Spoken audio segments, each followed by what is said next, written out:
बिस्मिल्लाहिर्रहमानिर्रहीम। बिनते अब्दुल्लाह ने कराची से पूछा है, तकदीर में सब लिखा है तो अमल का क्या फ़ायदा। जब तकदीर में सब कुछ लिख दिया जाता है तो फिर मेहनत और अमल करने का क्या फ़ायदा, क्योंकि होना तो वही है जो अल्लाह ने लिख दिया है। देखिए, अल्लाह ताला को तो सब चीज़ों का इल्म पहले से मौजूद है, तो अल्लाह ताला ने उसी हिसाब से सब चीज़ों को लिख लिया। अल्लाह को पता है कौन जन्नत में जाएगा, कौन जहन्नम में जाएगा, कौन अच्छे अमाल करेगा, कौन बुरे अमाल करेगा। जो लिखा हुआ है उसी हिसाब से होता है। तो अल्लाह के इल्म में पहले से ये बात मौजूद है, अल्लाह का इल्म कामिल है, और जो कुछ अल्लाह ने उस इल्म के हिसाब से लिख दिया वो उसी तरह से होता चला जा रहा है। बाकी ये रहा ये मसला कि पहले से लिखा हुआ है तो जन्नत में क्यों जाएगा, जहन्नम में क्यों जाएगा इंसान, इसके दो जवाब हैं, एक इल्ज़ामी जवाब और एक तहकीकी जवाब। इल्ज़ामी कहते हैं कि कोई शख्स किसी बात को ना मान रहा हो तो उसको कहना कि भाई ये दलील आप यहाँ नहीं मानते तो वहाँ तो मान रहे हैं आप। तो बात यह है कि खाना पीना भी तो तकदीर में लिखा हुआ है, पैसे कमाना भी तो तकदीर में लिखा हुआ है, तो फिर कोशिश क्यों करते हैं, खाना पीने की दस्तरखान क्यों लगाते हैं। तकदीर में होगा तो निवाला उठ के मुँह में खुद ब खुद चला जाएगा, वहाँ क्यों नहीं सोचते। ये इल्ज़ामी जवाब है। तो जैसे वहाँ नहीं सोचते, आपको अमल में भी खुद अमल करना पड़ेगा। इस तकदीर पे भरोसा करके आपको बैठने की इजाज़त नहीं है। अब जाहिर है वहाँ खाने पीने में और अपने दुनिया के मामलात में आप तकदीर पे भरोसा इसलिए नहीं करते कि आपको पहले से पता नहीं है कि क्या लिखा है। आपको पहले से मालूम नहीं होता कि आपकी तकदीर में रात का खाना लिखा है कि नहीं लिखा, तो आप खाते हैं और खाने के बाद पता चलता है कि लिखा हुआ था तभी खाया आपने। तो ये आजमाइश है कि हमें पहले से तकदीर का इल्म नहीं है। अगर किसी को पहले से तकदीर का इल्म हो और उसे मालूम है कि तकदीर में ज़िना लिखा हुआ है और वो ज़िना कर ले, और अल्लाह क़यामत में उससे पूछे कि तुमने ज़िना क्यों किया, वो कहेगा कि अल्लाह मेरी तकदीर में तो पहले से लिखा हुआ था, मैंने तो देख लिया था, मुझे तो पता चल गया था। तो शायद अल्लाह उसे माफ़ कर दे कि भाई जब लिखा हुआ था तूने तो करना ही था। लेकिन मसला ये है कि अगर कोई शख्स ज़िना करता है, क़यामत में अल्लाह उसे सज़ा देगा और वो ये कहे कि अल्लाह तकदीर में तो ज़िना पहले से लिखा हुआ था, तो मुझे सज़ा क्यों मिल रही है। तो अल्लाह कहेंगे तुझे किसने बताया था कि ज़िना लिखा हुआ है। तो यही आजमाइश है, हमें पहले से पता नहीं है कि क्या लिखा हुआ है, हमें तो काम करने के बाद पता चलता है, यही आजमाइश है। तभी कुरान मजीद में अल्लाह ताला का इरशाद है कि जब नाफरमान लोग कहेंगे कि अल्लाह तूने तो पहले से ये सब चीज़ें तो पहले से तयशुदा थी कि हमने क्या करना है, तो अल्लाह ताला फरमाएंगे कुल हल इंदकुम मिन इल्मिन फतुखरिजूहु लना, क्या तुम्हें पहले से इस बात का इल्म था, अगर था तो वो लेकर आओ हमारे सामने। तो तकदीर पे लिखे हुए होने के बावजूद जो आजमाइश है वो आजमाइश ही रहती है, इसलिए कि हमें पहले से मालूम नहीं है। इसकी उलमा ने बड़ी बेहतरीन मिसाल दी है कि एक टीचर अपने स्टूडेंट्स को पढ़ाता है, अपने शागिर्दों को पढ़ाता है, और उसे पता होता है कि मेरा कौन सा शागिर्द होनहार है, कौन सा मेहनती है और कौन सा नालायक है। जो पूरे साल मेहनत नहीं कर रहा और इम्तिहान में चूँकि नकल भी नहीं होगी, तो उसको पहले से पता होता है कि ये 0 नंबर लेगा। तो उस्ताद क्या करता है कि जो इम्तिहानी पेपर है उसमें जो रिज़ल्ट है ना, उसमें पहले से 0 लिख देता है, क्योंकि उसको पहले से पता है कि इसने करना कराना कुछ नहीं है, मैं इसे पहले से जानता हूँ, करेगा कुछ भी नहीं है, तो पहले से 0 लिख देता है। और जो जिसके बारे में उस्ताद को मालूम है कि ये 100 नंबर लाजमी लेगा, ये होनहार तालिब इल्म है, मुझे इसका पता है कि ये कभी भी गलत यानी ऐसा नहीं करता कि मेहनत ना करे और इसका दिमाग भी अच्छा है, तो उस्ताद ने पहले से रिजल्ट में 100 नंबर डाल दिए। लेकिन उस्ताद अपने उस रिजल्ट की बेस पे जो उस्ताद ने नंबर लगाए रिजल्ट अनाउंस नहीं करता, बल्कि इम्तिहान लेता है ताकि कल को हुज्जत तमाम हो जाए। जब इम्तिहान लेता है तो नालायक तालिब इल्म जो है उसके वो कोई क्वेश्चन ही हल नहीं करता, उसके यानी जब उसके पेपर एग्जामिनर यानी जब पेपर जो है वो टीचर जो पेपर चेक करने वाला है उसके सामने आता है तो वो देखता है कि इसने तो कुछ भी नहीं किया, सिर्फ सफाई के नंबर अगर इसको दिए जाएं तो दिए जाएं, क्योंकि खाली पेपर छोड़कर आया है, एक डॉट का निशान भी नहीं है उसमें, तो वो 0 लगा देता है। और जिस होनहार तालिब इल्म ने पेपर भरपूर तरीके से हल किया वो 100 लगा देता है। तो जिस टीचर ने यानी जो जब अमली तौर पर इम्तिहान लिया गया तो नालायक तालिब इल्म के 0 नंबर आए, और जो होशियार था, ज़हीन था, मेहनती था, उसके 100 नंबर आए। अब तालिब इल्म को कहीं से पता चल गया कि मेरे टीचर ने तो पहले ही से 0 लगाया हुआ था, और जो ज़हीन है उसको पता चल गया कि पहले से ही 100 लगाया हुआ था। तो अब नालायक तालिब इल्म जिसने मेहनत नहीं की, इम्तिहान पास नहीं किया, क्या वो इस बेस पे उस रिज़ल्ट को मुस्तरद कर सकता है कि जी आपने तो पहले ही 0 लगा दिया था। अगर वो केस करे और कहे कि टीचर से कि आपने तो रिज़ल्ट के पेपर में पहले ही 0 लगा दिया था, तो जो टीचर है ना वो ये कहेगा कि तुम ये ना देखो कि मैंने लगाया था नहीं लगाया, तुम ये देखो मैंने सही लगाया था गलत लगाया था, मुझे चूँकि पता था कि तुम नालायक हो तो मैंने तुम्हें आजमाया है और तुम उस इम्तिहान में नाकाम हुए हो, तो मुझे पहले से इल्म था कि नाकाम हुए हो, लिहाजा मैंने पहले ही लगा दिया था क्योंकि मेरा इल्म कामिल है। तो इंसान से तो फिर भी गलती हो सकती है, वो जिस तालिब इल्म को 0 नंबर देने चाहिए उसको 50 दे सकता है, 20 नंबर दे सकता है, लेकिन अल्लाह से गलती नहीं होती। तो अल्लाह ताला ने चूँकि तकदीर का इल्म मख्फी रखा है, लिहाजा हमारी अब आजमाइश इसमें यह है कि हमें नहीं पता कि हम जन्नत में जाएंगे, जहन्नम में जाएंगे, हमारे मुकद्दर में गुनाह लिखा है, नेकी लिखी है, हमें अमल करना है। हदीस में आता है इअमलू फकुल्लुन मुयस्सरुन लिमा खुलिक़ लहू, जिसने जहाँ जाना है वो वैसे अमल करता है। तो आप अच्छा अमल करके देखें, अगर आप अच्छा अमल करेंगे, कोशिश करेंगे, तो अल्लाह का वादा है अमल की तौफीक मिलेगी आपको, और जब अमल की तौफीक मिलेगी तो अल्लाह का वादा है अच्छा अमल इसकी अलामत है कि आपके मुकद्दर में जन्नत लिखी हुई है। और आप बुराई करके देखें, अगर आप बुराई करने की कोशिश करते हैं तो आपसे बुराई होगी, और जब बुराई होगी आपसे तो ये इसकी अलामत है कि आपकी किस्मत में बुराई लिखी हुई थी, और फिर उसकी बेस पर जब आप जहन्नम में जाएंगे, अल्लाह हम सबको पनाह में रखे, तो ये इसकी अलामत है आपके मुकद्दर में जहन्नम लिखी हुई थी। लेकिन ये मुकद्दर पहले से मालूम नहीं है, आपके करने के बाद पता चलता है। तो आपको अल्लाह ने इख्तियार दिया है कि आप नेकी करें तो नेकी करते चले जाएंगे, बुराई करें तो बुराई करते चले जाएंगे। जैसे दुनिया में अल्लाह ने रिज़्क़ भी मुकद्दर में लिखा हुआ है, तो हम रिस्क की तलाश फिर भी करते हैं, क्योंकि हमें नहीं मालूम कि हमारे मुकद्दर में रोज़ी है या नहीं है। हम अगर एतमाद करके बैठ जाएं हम तो फिर तो यानी बिल्कुल ही बर्बाद हो जाएंगे। एक आदमी ना खाना खाता है, ना पानी पीता है, और ना वो ज़िंदा रहने के असबाब इख्तियार करता है, और वो ये कहता है कि मुझे तो नहीं, यानी अगर मुकद्दर में ज़िंदगी होगी तो बच जाऊँगा, तो ज़ाहिर है ये नहीं बचेगा, भूखा मरेगा, और मरने के बाद पता चलेगा कि इस नालायक के मुकद्दर में मौत लिखी हुई थी। तो हमें मरने से पहले पता नहीं है, लिहाजा हम जिंदा रहने की कोशिश करते हैं। बिल्कुल इसकी मिसाल ऐसे है जैसे एक जैद ने बकर को कत्ल किया। अब बकर को कत्ल किया, बकर के वारिस जैद के पास आए और कहने लगे कि हम आपसे इंतकाम लेंगे। अब जैद दलील में तकदीर का हवाला पेश करता है। जैद दलील में यह कहता है कि मैंने 20 साल की उम्र में बकर को कत्ल किया, बकर की उम्र 20 साल थी, तो तकदीर में इसकी उम्र 20 साल लिखी हुई थी कि नहीं लिखी हुई थी? बकर के जो वारिसीन हैं, लवाहिकीन हैं, वो कहेंगे यकीनन मौत का वक्त मुकद्दर है। तो जैद कहेगा कि जो वक्त मुकद्दर था उसी पे मरा है ना वो, तो मेरा क्या कसूर है इसमें? तो क्या बकर के लवाहिकीन जैद को इस बेस पे छोड़ देंगे? यकीनन नहीं छोड़ेंगे, और दुनिया में कोई भी नहीं छोड़ता। तो जैसे वो नहीं छोड़ते, अल्लाह भी नहीं छोड़ेगा, कत्ल की सजा देगा। वजह उसकी है कि बकर के वारिसीन जैद को ये कहेंगे कि इसने 20 साल में, इसकी उम्र तो 20 साल ही थी, लेकिन तुझे किसने बताया था कि इसने 20 साल में मर जाना है? जाहिर से तो यही लग रहा था कि अभी मजीद जिंदा रहेगा, आपने जाके इसको गोली मार दी है। तुम्हें किसने बताया था? तो तुमने तो अपने हिसाब से इसको वक्त से पहले मारा है। वो तो अल्लाह के इल्म में ये बात थी ना, तुम्हारे इल्म में थोड़ी थी। फिर भी अगर जैद की समझ में ना आए ना, ये दलील समझ में ना आए, तो मैं फिर बकर के वारिसों को यानी मशवरा दूंगा कि आप बंदूक उठा के जैद को गोली मार दें, और जब गोली मारने लगे और जैद चीखे चिल्लाए तो फिर जैद को आप भी ये कहें कि तुम्हारी भी उम्र इतनी लिखी हुई थी, लिहाजा अगर तुमने बकर को मार दिया ये जुर्म नहीं है, तो हमारा तुम्हें मारना भी जुर्म नहीं है। तो इससे पता चलता है कि भाई जो चीज़ लिखी हुई है वो तो लिखी हुई है, अंडरस्टूड है, वो अल्लाह के इल्म है, हमें मालूम नहीं क्या लिखा हुआ है, तो हम उस ज़ाहिर ही के मुकल्लफ हैं। हमसे जो हम कर रहे हैं अपने इख्तियार से, हमसे उसके बारे में सवाल किया जाएगा, और इसी बेस पे जन्नत और जहन्नम अल्लाह ने रखी है। तो तकदीर का अकीदा अपनी जगह बिल्कुल दुरुस्त है, लेकिन उस बेस पर हम अमल को छोड़ नहीं सकते, और हमें जो जन्नत मिलेगी तो अच्छे आमाल, वो आमाल जो हमने अपने इख्तियार से किए हैं, और जहन्नम में अगर कोई जाएगा तो वो अपने उन आमाल की वजह से जो उसने अपने इख्तियार से किए हैं। अल्लाह ताला से दुआ है कि अल्लाह ताला हमें नेक आमाल की तौफीक दे, ताकि हम जन्नती करार पाएँ, और बुरे अमाल से अल्लाह ताला हमारी हिफाजत करे, ताकि हम जहन्नम से हमेशा के लिए महफूज हो जाए।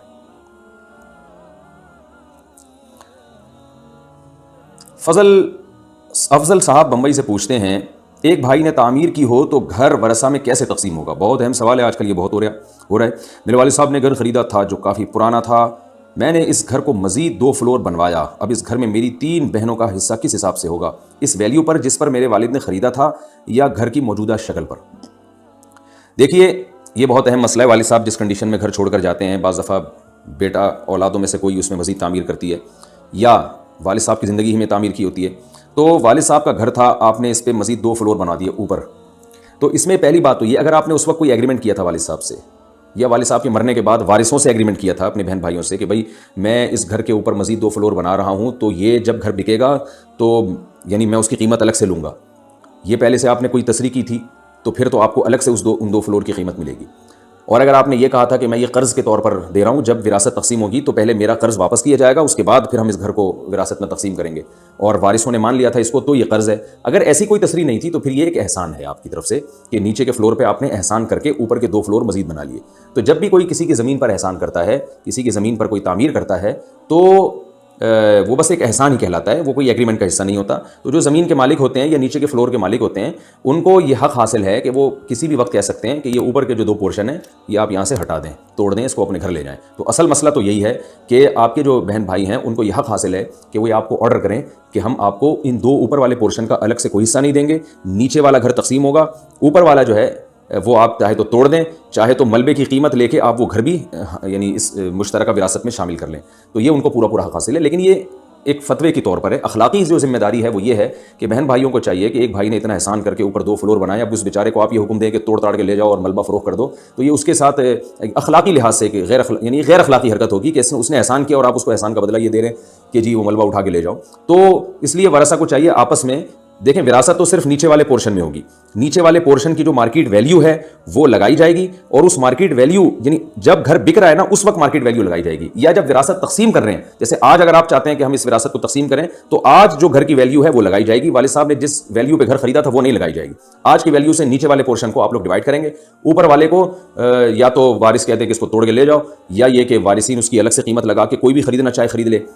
और अखलाकी लिहाज से अगर आप इसको चाहते हैं हल करना, तो फिर आप लोगों को चाहिए कि 2 रास्ते हैं आपके पास, या तो इस पूरे पोर्शन की वैल्यू लगाएं, ऊपर वाले 2 फ्लोर की भी और नीचे वाले की भी, पूरे पोर्शन की वैल्यू लगाएं, और ये देखें कि इस पूरे पोर्शन की वैल्यू मिसाल के तौर पर 1 करोड़ रुपए बनती है, यानी तीनों पोर्शन की, ग्राउंड फ्लोर, फर्स्ट फ्लोर और सेकंड फ्लोर की 1 करोड़ रुपए बनती है। तो फिर स्टेट एजेंट से पूछें कि अगर ये ऊपर के 2 फ्लोर ना होते तो फिर इस नीचे वाले घर की वैल्यू क्या होती।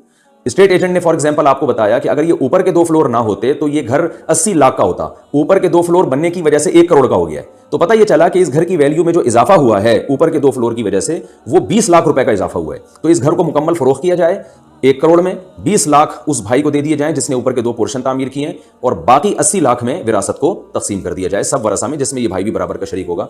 इस तरह से अगर कर लेते हैं तो वारिसों पर ये लाजिम तो नहीं है, लेकिन इस तरह से कर लेंगे तो ला तज़लिमून वला तुज़लमून, जो बड़ा भाई जिसने बेचारे ने इतना पैसा लगा के घर की तामीर की है उसकी भी हक तलफी नहीं होगी, यानी अखलाकी लिहाज से उसका भी नुकसान नहीं होगा, और इन वारिसों को भी इनका हिस्सा मिल जाएगा, इसलिए कि नीचे वाले मकान में विरासत जारी हो रही है और इन बहन भाइयों को उसमें बराबर का हिस्सा अपना मिल रहा है, तो इनका कोई नुकसान नहीं है ऐसा करने में।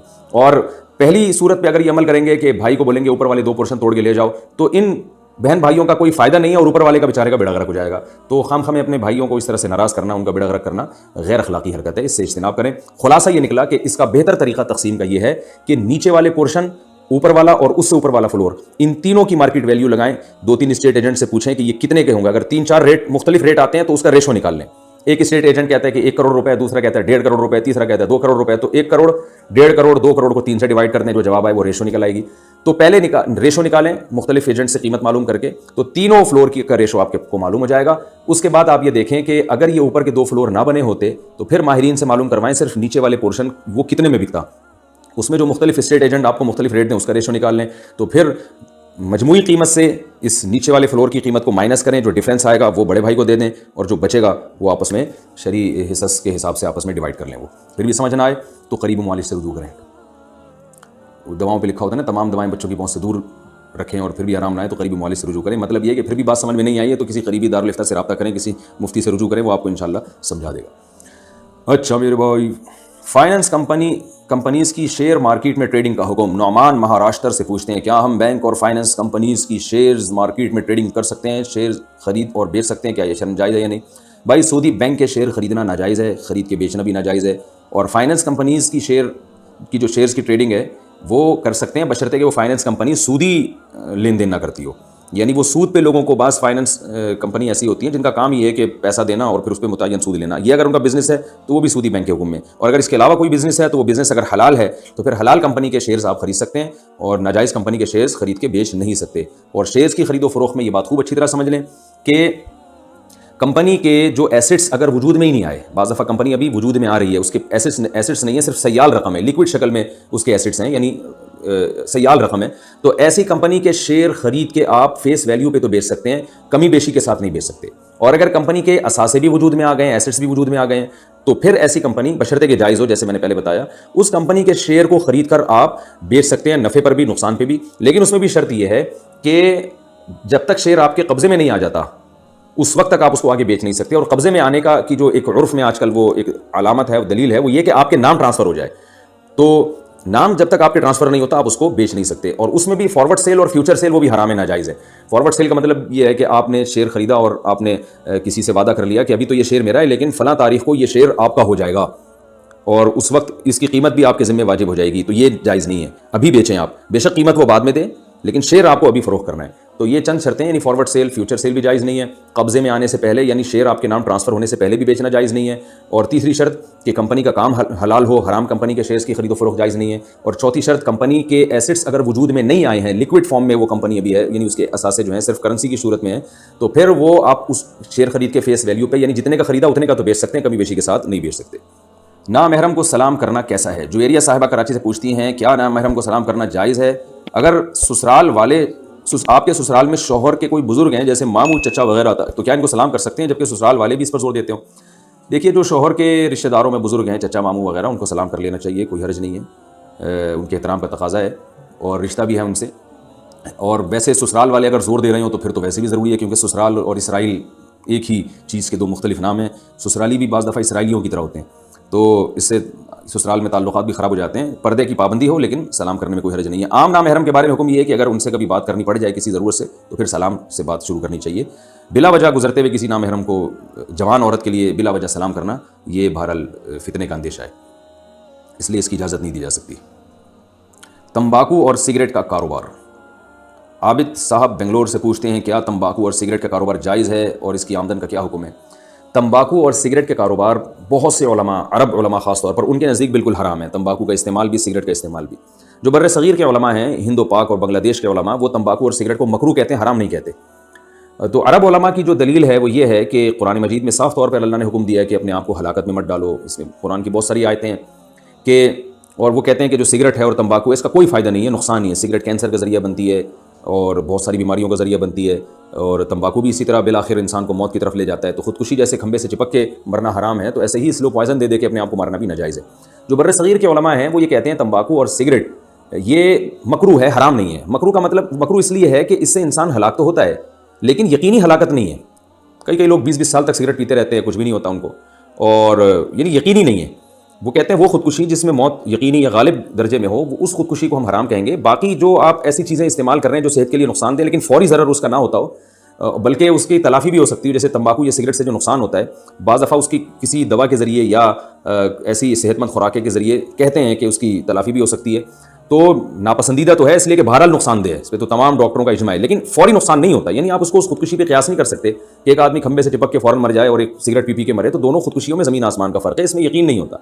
इसकी मिसाल ऐसे जैसे शुगर का मरीज़ अगर लड्डू खाए तो उसको हम हराम तो नहीं कहेंगे, इसलिए कि बहरहाल उसमें मौत यकीनी नहीं होती। हालांकि नुकसान शुगर के मरीज़ को लड्डू खाने का होता है लेकिन फौरी नुकसान नहीं होता, उसके असरात देर पा होते हैं। हम जो पानी पी रहे हैं ये भी नुकसानदेह, ये जो हवा आलूदा हो रही है डीजल कारों से और वो जो धुआं छोड़ रही हैं गाड़ियाँ, तो वो भी तो हराम है, नाजायज़ है, इस लिहाज से कि उससे भी इंसानी सेहत को नुकसान हो रहा है। लेकिन उसको ऐसा हराम नहीं कहेंगे कि जैसे खंबे से चिपक के मरने वाला, खुदकुशी करने वाला। तो अपने आप को नुकसान पहुंचाने के दर्जात हैं। फौरी नौयत का ज़रर हो तो वो बिल्कुल हराम है, और उससे कम दर्जे का हो तो हराम नहीं, मकरूह है। तो हम ये नहीं कह रहे कि सिगरेट पिएं और लोगों को पिलाएं, बहरहाल ये नापसंदीदा है, मकरूह है। और अगर किसी को डॉक्टर बता दें कि आपके लिए सिगरेट इंतहाई नुकसानदेह और आपके मौत का गालिब गुमाने के आप सिगरेट पी के, यानी आपके गालिब गुमाने के आप मर जाएंगे, तो फिर ऐसे शख्स के लिए यकीनन सिगरेट पीना हराम हो जाएगी। तो इसलिए ये गंदा काम है। उलमाए बर्रे सग़ीर भी इसको अप्रिशिएट बहरहाल नहीं करते। मकरूह का मतलब ये होता है कि कोई करने की चीज़ नहीं है, ना इसका बिजनेस करना अच्छा काम है और ना सिगरेट पीना और तंबाकू खाना अच्छा काम है। बाज़ चीज़ें हराम नहीं होती उस दर्जे में, लेकिन पसंदीदा भी नहीं होती। और फिर सिगरेट का जो नुकसान है वो तंबाकू से भी ज़्यादा है, तो इसलिए सिगरेट में जो कराहत है वो तंबाकू से ज़्यादा है। तो जैसे जैसे कराहत बढ़ेगी उसी हिसाब से उसकी अर्निंग में कराहत पैदा होती चली जाएगी। तो खालिस हराम तो हम नहीं कहते, लेकिन बहरहाल ऐसे पाकीज़ा और तैयब माल भी नहीं है। जैसे कुरान ने कहा कुलू मिनत तय्यबात, पाकीज़ा चीज़ें खाओ, तो ये सिगरेट और तंबाकू पाकीज़ा चीज़ों में बहरहाल दाखिल नहीं है, तो इससे इज्तनाब करना चाहिए। लेकिन हम बहरहाल इसको बिल्कुल ऐसे हराम होने का फतवा नहीं देते, नापसंदीदा होने का, मकरूह होने का फतवा देते हैं।